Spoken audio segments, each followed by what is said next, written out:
এই পশ্চিমবাংলার ধ্বংসকারী মমতা, চোর মমতা এইসব করাচ্ছে।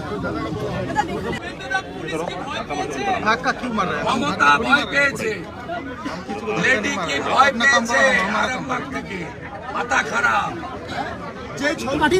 ওখানে গেলে আইন শৃঙ্খলার অবনতি হচ্ছে। এটা এসপি না তৃণমূলের জেলা সভাপতি?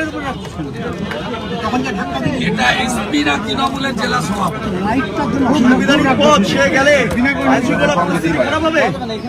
এটা এসপি, এটা বসিরহাটের এসপিকে পাঠাতে হবে।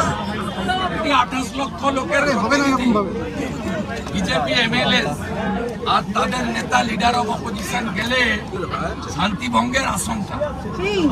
শাহজাহানের বাহিনী যাতে আরো হিন্দু মা বোনের সংগ্রাম করতে পারে